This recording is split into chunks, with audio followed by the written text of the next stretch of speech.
Good morning. So we've been in 2 Peter, and as we've been talking about 2 Peter, there's a theme that runs through the whole book.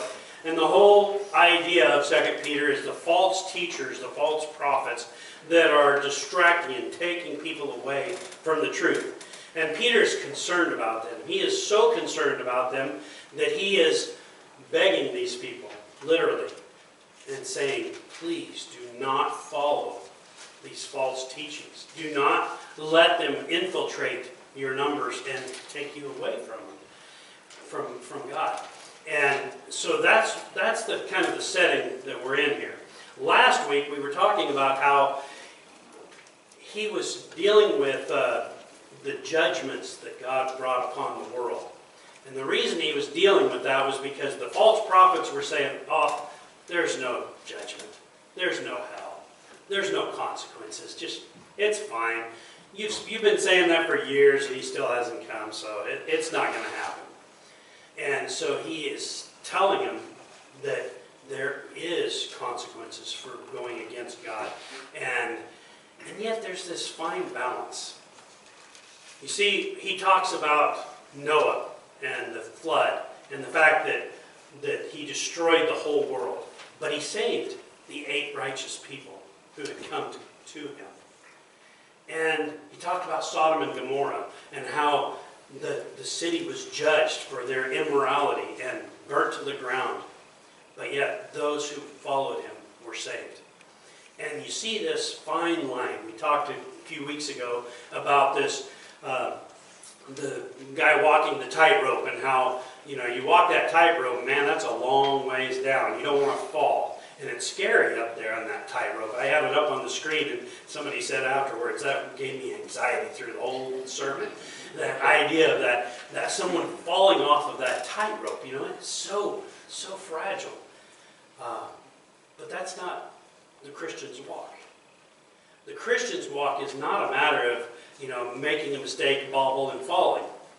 The Christian's walk is more like the sky bike that has the counterbalance that goes down below and a rope that goes around you and ties you, belts you in, and you can't fall off. I mean, when I was riding that thing and I leaned one way and then the other, I could hardly lean, but I could no way fall off of that bike. I was belted in. But if I was to remove that belt, if I was to jump off that bike, I would still suffer the consequences of that fall. And so that's the idea of what Peter is trying to convey to these people is there is this confidence that we have as followers, believers of God, that we have this promise, but yet at the same time, if you choose to leave it, if you choose to abandon it, you can fall and you can be hurt. And in this instance, he says you can lose your salvation. Have you ever had that dilemma? That feeling of you want to say something to someone, but you don't want to discourage them, or you don't want to hurt them, you don't want to cause them problems, but you really need to talk to them about something. You ever had that dilemma? You probably thought about me a few times like that. I like to tell them that, but I don't want to. But we have that feeling of that dilemma. I believe Peter is truly concerned about these young believers, and he doesn't want to discourage them. He doesn't want them to feel that fear. He wants them to enjoy what God has blessed them with and the promises that he's given them. But at the same time, he wants to counteract what these false teachers and these false prophets are trying to say. And so he's being kind of a little bit tiptoeing, a little bit, walking on eggshells, and being careful about what he's saying, being direct, but yet at the same time saying, yes, there is judgment, but those that believed are saved. Yes, he judged those people and destroyed the city, but he also delivered those who chose to follow him. And he's going back and forth with that. But then, in chapter 2 and verse 10, the second half of that verse, he starts opening up with both barrels. Because now he's talking to those false teachers. And this is what he says. In chapter 2 of 2 Peter, starting with verse 10, says, "This is especially true of those who follow the corrupt desire of the sinful nature and despise the authority. What is it that is especially true? You back up to verse 9. If this is so, the fact that he can separate the righteous from the unrighteous, if this is so, then the Lord knows how to rescue godly men from trials and hold the unrighteous for the day of judgment, while continuing their punishment. This is especially true of those who follow the corrupt desire of the sinful nature and the despising of authority. If you jump back to chapter 1, and in verse 4, he says, "Through these he has given us his very great and precious promises, so that through them you may participate in the divine nature and escape the corruption in the world caused by evil desires." Those evil desires, that escape that we're making, is away from that nature of the sinful man. And so he's saying this is especially true of those who follow the corrupt desires of the sinful nature and despise the authority. These false prophets were almost like taunting and saying, God's not going to do anything. God's not going to judge us. God doesn't really care what we do. We can do whatever we want. And they were literally living sinful lives and saying, we're okay, we're fine, no problem. That doesn't sound familiar to anybody here, does it? In our world today? We hear that a lot. This idea that you can live however you want, do whatever you want, and you're okay. It's fine. Do whatever you want. Choose any path that you want. There's no right or wrong path. Just whatever choice you make, just enjoy life. We dealt with that a little bit last week, but he goes on in verse 10 there, and he says, "Bold and arrogant, these men are not afraid to slander celestial beings." The celestial beings, of course, is heavenly beings, or some people might think that that was angels. It may be. Some believe that that was Satan and his angels, because whenever they were kicked out of heaven, then even in that instance, the angels were careful not to malign, not to say bad things about them, even those who were evil. And he's saying, but these prophets, these false teachers, they're bold and they are arrogant and they are speaking against these heavenly beings, and they don't even care that they are doing so. In verse 11 it says, "Yet even angels, although they are stronger and more powerful, do not bring slanderous accusations against such beings in the presence of the Lord. But these men blaspheme in manners they do not understand. They are like brute beasts, creatures of instinct, born only to be caught and destroyed. And like beasts, they too will perish." If we jump to Jude, the book of Jude, that's the next to the last book in the New Testament. If you jump to the book of Jude, and you read here in verse 8 through 12, I want you to listen to the similarities of what we just read. "In the very same way, these dreamers pollute their own bodies, reject authority, and slander celestial beings. But even the archangel Michael, when he was disputing with the devil about the body of Moses, did not dare to bring a slanderous accusation against him, but said, 'The Lord rebuke you.' Yet these men speak abusively against whatever they do not understand, and what things they do understand by instinct. Like unreasoning animals, these are the very things that destroy them. Woe to them, they have taken the way of Cain. They have rushed for profit into Balaam's error. They have been destroyed in Korah's rebellion. These men are blemishes at your love feasts, eating with you without the slightest qualm. Shepherds who feed only themselves. They are clouds without rain, blown along by the wind of autumn trees without fruit, and uprooted twice dead." So the same thing is being communicated in Jude there that's being communicated in 2 Peter. In other words, this wasn't just one place. And this wasn't just being said by one person. This is something that is being repeated by Peter and the author of Jude, both to communicate that you got to watch out. These false prophets, these false teachers are trying to lead you astray. But what's the consequences of that? The false prophets and the false teachers say, oh, don't worry about it. It's fine. Everything's good. You don't have to worry about anything. But what's the truth of that? When you go back into the Old Testament and you read stories like Jehoshaphat, when Jehoshaphat is going before the Lord and asking for information as to what's going to happen, and there's this prophet that tells him what God says. All of the other prophets tell him exactly what he wants to hear. Oh yes, you'll be triumphant. Yes, everything will go well. You'll be great. You're going to have a long life. And then he calls on this other prophet of God, and he says, oh no, you're facing doom. And so they're facing this challenge, and they're like, I don't want to call on him because he's just going to tell me all of these bad things. I'd rather hear these prophets that are telling me all these good things that I like to hear. You ever thought about that? Have you ever wanted somebody to just tell you all the good things so that you could enjoy all the fun? Would you rather somebody tell you that, oh yeah, the water's safe, there's no sharks, it's great, don't worry about it? Or would you rather them tell you that, hey, there's sharks in these waters, be careful? If there is sharks in the water, I'd rather somebody tell me that. I'd like to know that.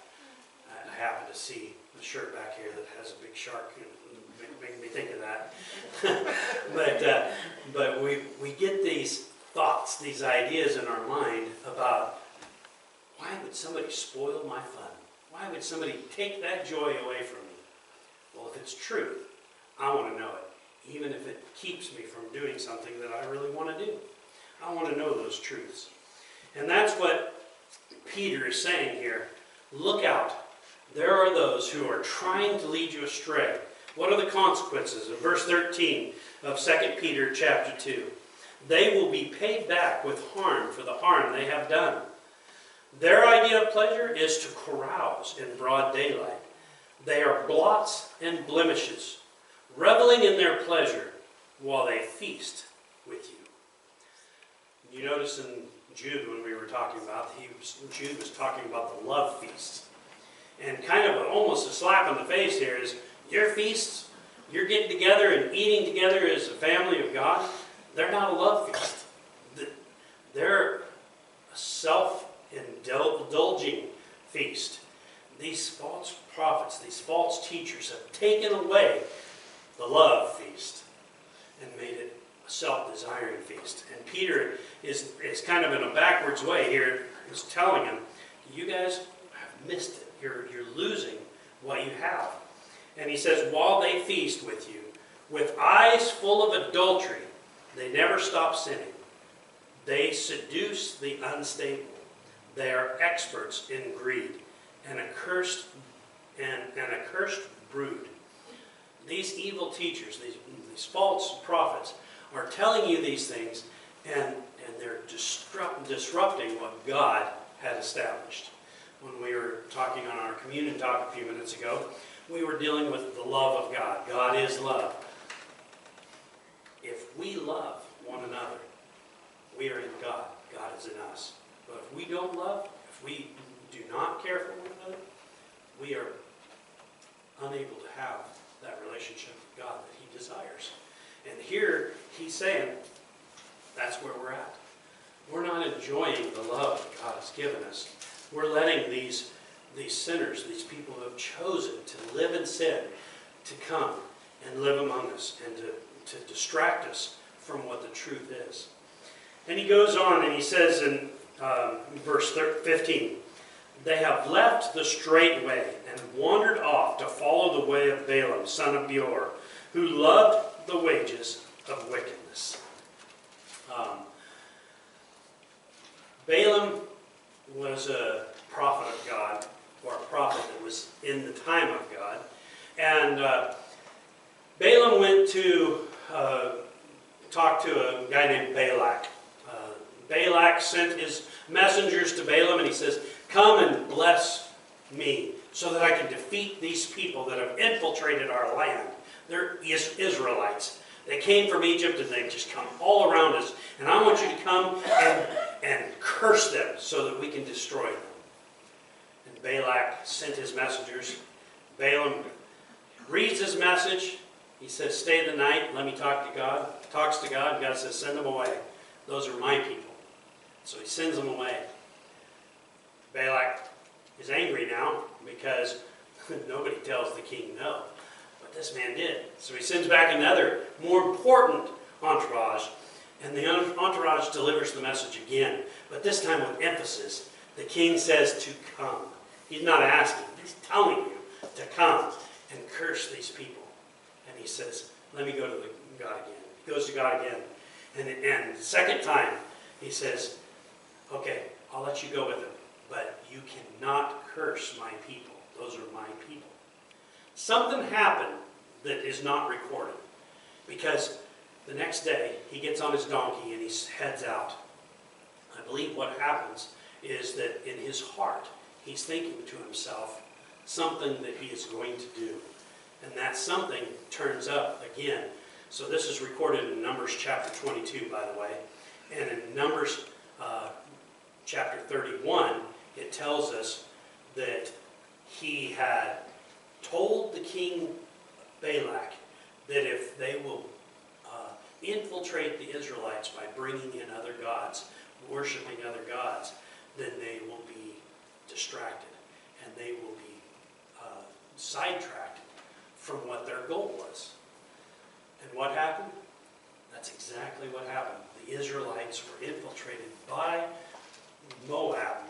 The country of Moab began to infiltrate them by inviting them to come to their sacrifices, to their gods, allowing their women to associate with the Israelite men. And pretty soon, they become corrupted. Very quickly, they become corrupted. So, Balak invites Balaam. He's on his way. He's riding his donkey. And as he's riding his donkey, all of a sudden his donkey stops in the middle of the road and veers off into the vineyard or whatever it was. And so Balaam takes his switch out and just wails on that donkey and makes it come back onto the path. Well, he goes down a little bit further and again he balks and will not go through this narrow passage. And he goes off the road and Balaam once again whacks the donkey. And the donkey comes back onto the path. A third time he comes to an impasse where there's nowhere to go, to the right or the left, and he has to go straight ahead. And all of a sudden the donkey just lays down in the middle of the road. And Balaam gets off and begins to wail on the donkey. And the donkey says to him, speaks in a human voice, what are you doing? Haven't I been your loyal donkey? Am I not the same donkey you've ridden all these times? Have I ever done this before? No, you've never done that before. I think it's funny that he answers him. I would have been laying on the ground passed out. But Balaam answers him. And he says, no, you've never done that before. Why are you doing it now? And he says, can you not see the angel of death that's standing in front of you? There's an angel standing there with a sword ready to kill Balaam. And so you question yourself. And you say, Balaam, what were you thinking? Well, how many times have we done that? Has God blocked our way and kept something from happening? And maybe we get upset and we say, how come, God? Well, don't I deserve this? Isn't it my turn to do this? Can't I enjoy this? And God's saying, wait a minute. You don't understand, there's danger ahead. There's something bad about to happen. I want to prevent you from falling into this way. I want to keep you from falling and going astray.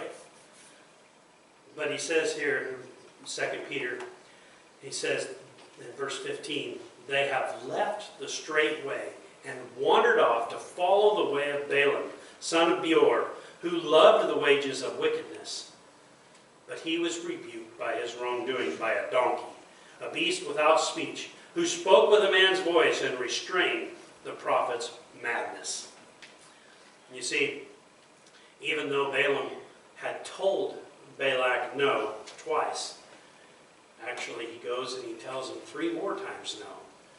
somewhere in there, he gives Balak the idea.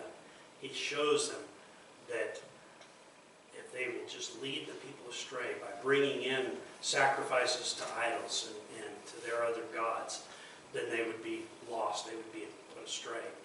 Somewhere Balaam lost his way. He left the path and led people astray.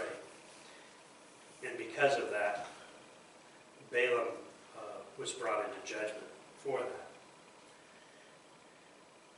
Here, Peter is bringing it to him and saying, these false prophets, these false teachers, they are going to have to pay for what they are doing.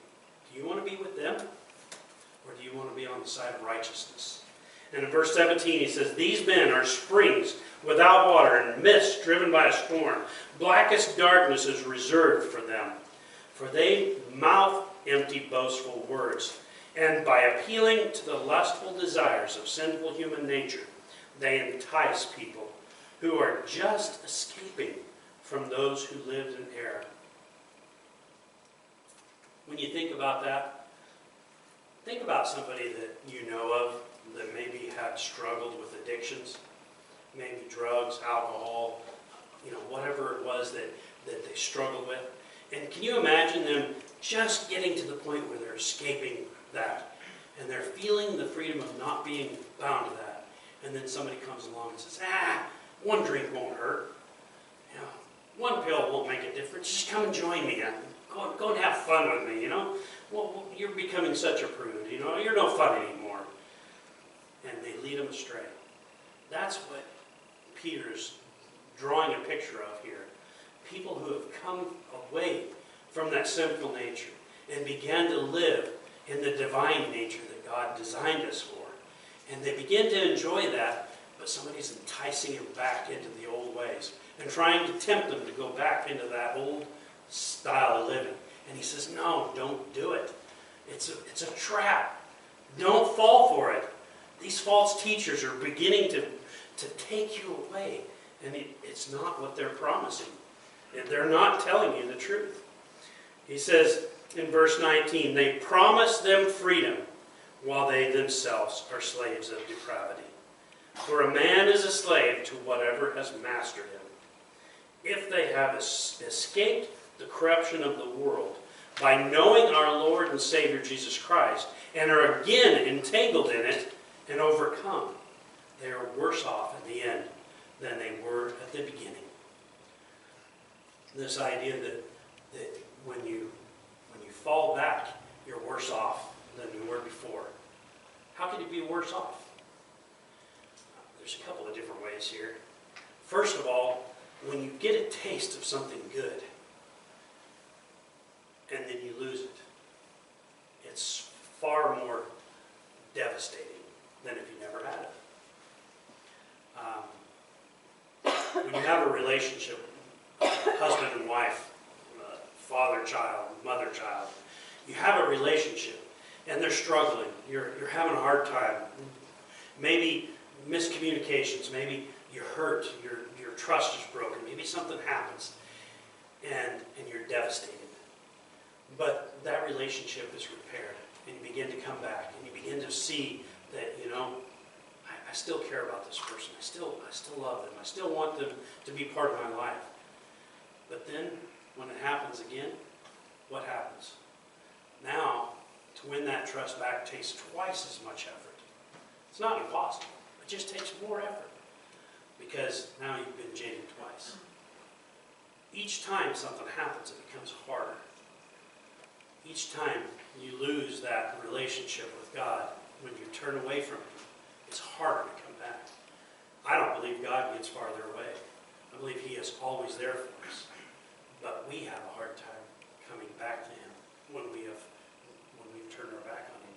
And I believe that's what he's pointing out here, is that it becomes harder. And he says in verse 21, it would have been better for them to not have known the way of righteousness than to have known it and then to turn their backs on the sacred command that was passed on to them. Of them the proverbs are true. A dog returns to its vomit, and a sow that is washed goes back to her wallow. in the mud. You ever done that? You ever washed something up and just after you get it all washed up, it's right back. It's usually my kids that were doing that when they were little, you know. You get them all straight and, you know, get them all lined up and ready for church, and you turn your back to go get ready, and by the time you get back, one of them's went out and played in the mud or done something to ruin everything that you've worked on. I say that was me. It was always Rhonda. I never got that far. But you work on something, you get it, and it's here, it's gone. I have never personally raised pigs, but I go down to the fair and I look at these shows that they put on, and these pigs are all polished and looking really pretty, and they look really nice. But if you go through the barnyard where they're being kept, just a few minutes later, they're all covered again. And they just get all dirty once again. And it's like they return back to that. And it's almost like they were worse off. Were they really worse off? I mean, they're no dirtier than they were before. But in the instance of a Christian, a follower, a believer in God, returning back to the old vomit, returning back to the mud mires, and getting back into that, it's like we lost it. We've fallen away.